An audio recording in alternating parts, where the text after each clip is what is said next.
kantor PBNU kedatangan Bapak Kapolri yang baru dilantik, masih sangat baru, Bapak Jenderal Polisi Listio Sigit Prabowo, yang saya secara pribadi sudah kenal lama sejak beliau Kapolres Pati, Kapolresta Solo, Kapolda Banten. Saya selalu berjumpa, dan selama saya kenal beliau seorang perwira polisi yang profesional dan bertindak tegas, bersikap tegas tanpa ada rasa apapun, tanpa ada beban, karena beliau memang polisi yang profesional.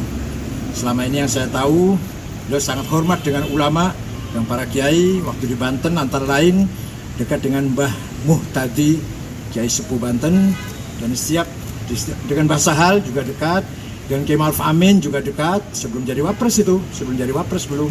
Dengan saya juga kenal lama. Nah, karena itu bagi saya Bapak Sigit ini tidak asing lagi, bahkan bisa dikatakan warga NU cabang Nasrani lah.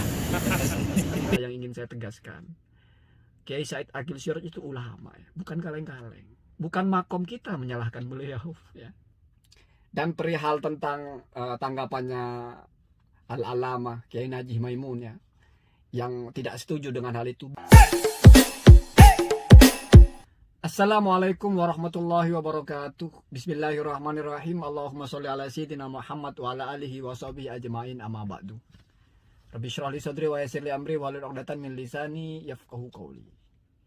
Masih tentang Kiai Said Agil Siraj yang mengatakan bahwasanya Pak Listio itu adalah NU cabang Nasrani atau cabang Kristen. Banyak yang protes, ya. Ya wajar lah. Saya akan mengungkap satu fakta, bahwasanya ternyata ucapan bahwa Pak Listio ini warga NU itu bukan pertama kali diucapkan oleh Kiai Said Agil. Anda bisa baca di media-media itu, jauh-jauh sebelum itu, ketika almarhum Allah yarham Kiai Sahal, ulama top di NU, siapa yang tidak kenal beliau, ya, yang tinggal di Pati, dan kebetulan Pak Listio itu sedang menjabat sebagai kepala kepolisian di Pati. Pak Listio ini sering berkunjung ke beliau, jadi sudah dekat bersama Kiai Haji Pati namanya. Lalu muncullah istilah bahwasanya Pak Listio ini warga NU. Nah, cuman belum ada Kristennya, ya, warga NU saja gitu. Lalu setelah itu ketika Pak Listio ini menjabat sebagai Kapolda Banten, di situ beliau ada sebuah pertemuan mengunjungi atau bersilaturahmi bertemu dengan Kiai Haji Ma'ruf Amin ketika beliau masih menjabat sebagai Rois Am PBNU, ketua tertinggi NU, di atasnya Kiai Said Agil tentunya, ya. Dan Pak Listio ini tanya, bagaimana status saya ini? Saya masih warga NU apa bukan gitu? Kata Kiai Ma'ruf Amin, iya, Kapolda ini masih warga NU cabang Kristen. Nah, dari situ mulai keluar istilah itu. Jadi kalau kamu menghujat-hujat Kiai Said Agil Siraj karena mengatakan seperti itu, ya karena tidak paham silsilahnya. Jadi sebelum beliau sudah ada yang mengatakan itu. Jangan heran gitu. Dan perihal tentang tanggapannya Al-Alama Kiai Najih Maimun, ya, yang tidak setuju dengan hal itu, biasa, ya. Dalam dunia Islam itu biasa, apalagi dalam hal seperti itu. Kamu saja kalau sholat, misalnya sholat, ya, kamu wudhunya tangan cuma disiram aja. Kalau kamu itu ikut mazhab Syafi'i kan sah-sah saja. Tapi kalau dalam mazhab Maliki tidak sah, harus digaru, harus diusap, dibersihkan itu. Setiap kamu nyiram, kalau cuma air lewat tidak sah.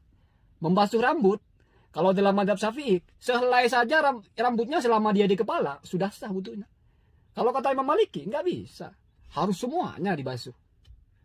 Jadi kalau kamu wudhu, terus kamu ngusap kepala cuma satu usapan, terus kamu sholat, menurut mazhab Maliki tidak sah. Ya kamu harus sholat lagi, kamu tetap dianggap tidak sholat. Tapi menurut mazhab Syafi'i, sah. Jadi biasa. Itu sudah dalam tatanan hukum. Apalagi ini masih hanya ungkapan.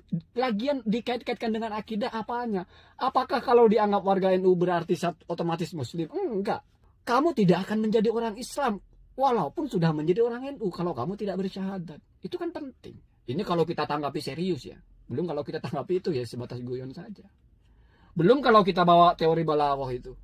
Bahwa ada kalanya lafadz itu adalah insya'iyah maknan walaupun khobariyah lafdun. Secara redaksi itu seperti sebuah pemberitahuan. seperti sebuah pemberitaan. Tetapi secara makna artinya doa. Bisa saja tuh Kiai Salam Mahfud berdoa, ya semoga kamu menjadi warga NU, artinya menjadi orang Islam, artinya mendapatkan hidayah. Itu bisa jadi seperti itu. Jadi marilah kita itu dalam memahami apa-apa itu jangan ngegas gak jelas gitu. Harus ada dasar keilmuannya gitu. Kalau sekali lagi saya ajarkan, kalau perbedaan antara Kiai Ma'ruf Kiai Said Agil Siraj dengan Kiai Najih Maimun, ini sama-sama ulama. Perbedaan antara ulama itu hal yang wajar. Apalagi bukan di dalam hal-hal yang sifatnya ijma.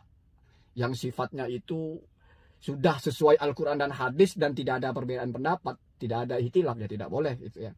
Ini kan tidak ijma juga, bukan soal itu juga tuh. Suatu ketika Imam Sayyidina Umar, ini cerita ya. Sayyidina Umar itu bertemu dengan seseorang. Seseorang ini berperkara di pengadilan lah. Kemudian ditanya, bagaimana kamu kasusnya? Sudah divonis? Sudah. Divonis oleh Zaid bin Sabit. Bagaimana vonisnya? Bla bla bla bla gitu. Kata Sayyidina Umar, kalau aku yang vonis nggak begitu. Lalu si orang yang ini tanya ke Sayyidina Umar, "Fama yamna'uka? Kenapa kamu nggak mencegah keputusan itu kalau menurutmu salah?" Jawabnya Sayyidina Umar indah sekali. Fahadha khalafa Umar wala khalafa al-kitab wa sunnah. Kalau tidak salah seperti itu ya. Ini kan hanya menyelisihi pendapatnya Umar, bukan menyelisih Al-Quran dan hadis. Untuk apa saya protes? Ini kan hanya berbeda pendapat. Saya tidak tahu yang mana yang benar, saya apa dia. Jadi saling menghargai. Wajar. Antara ulama ngomong seperti itu wajar. Tapi kalau ada orang bodoh, ngomong, terus dikritik secara ilmiah, nggak bisa dianggap itu perbedaan. Orang yang ngomong bodoh nggak ngerti misalnya korin ini itu. Asal ngomong bukan soal perbedaan. Itu kontennya kalau yang ngomong sesama ulama. Beda gitu ya. Itulah kita memahami bahwa dalam kehidupan ini, setiap kelas itu, setiap grade, baik dalam keilmuan itu diperlakukan berbeda. Kemudian saya ingin mengajarkan satu hal yang indah sekali. Ini saya baca ya. Qolal Qadi Adududdin fil Mawaqif. Jadi Imam Aduddin ini dalam kitabnya Al-Mawaqif berkata, la tadhunnanna, janganlah sekali-kali kamu menyangka bi kalimatin dengan sebuah ucapan atau kalimat kharajat min fami akhika, yang keluar dari mulut saudaramu. Su'an, dengan sangkaan yang buruk. Ma'am kanaka, selama masih mungkin kamu menyangkanya dengan sangkaan yang baik. Ini ada dalam kitabnya Hasyiatur Romli ya. Hasyiatur Romli itu hasyiahnya Imam Romli ya. Bahkan dalam kitab yang lain, jadi artinya jangan sekali-kali kamu menyangka buruk atau menafsirkan buruk dengan ucapan yang keluar dari mulut saudaramu selama masih mungkin kamu tidak melakukan itu. Artinya selama masih bisa dipahami tafsirannya apa, selama masih bisa ditafsirkan dengan baik, jangan tafsirkan dengan buruk. Jangan kamu lebih dulu berasumsi itu buruk. Kecuali kalau sudah nyata-nyata buruk. Misalnya ngomong Allah ada 3 atau ngomong sholat tidak wajib, itu sudah nggak perlu ditafsir, sudah tidak mungkin ditafsirkan dengan baik, itu sudah pasti buruk, bahkan bisa jadi murtad kan begitu.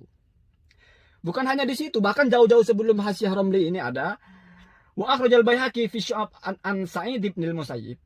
Imam Al-Baihaqi merilis dalam kitabnya Syu'abul Iman ya. Syu'abul Iman ini kompilasi hadisnya Imam Al-Baihaqi ya. Dari tabi'in Sa'id ini tabi'in. Qala tabi'in Sa'id ini berkata, kata ilayya ba'du ikhwani min ashabi Rasulullah, menulis kepadaku, bersurat ya, sebagian dari sahabat Rasulullah SAW. Jadi tabi'in ini kan masih hidup sezaman dengan para sahabat, cuman nggak kebagian Nabi gitu. Nabi sudah meninggal, sahabat kan masih ada. Kemudian ada orang yang hidup kenal dengan sahabat, bertemu dengan sahabat tapi tidak bertemu dengan Nabi, disebut tabi'in ya. Apa katanya? Ando amro akhika ala ahsanihi, yaitu selalu letakkan urusan saudaramu itu dalam keadaan terbaik, atau pandanglah tingkah pola saudara-saudaramu itu dengan pandangan yang paling baik. Jangan sekali-kali memandang buruk gitu ya. Malam ya'tika ma yaghlibuka, selama tidak datang kepadamu apa-apa yang mengungguli atau yang mengalahkan pandangan itu. Artinya selama tidak ada hujah yang kuat yang mana pandangan baik itu hilang. Ya seperti contohnya kita lihat orang mencuri, orang berzina, tidak bisa kita memandang itu baik. Kenapa? Karena ada hujah yang lebih kuat mengatakan itu buruk. Kita harus katakan itu buruk ya.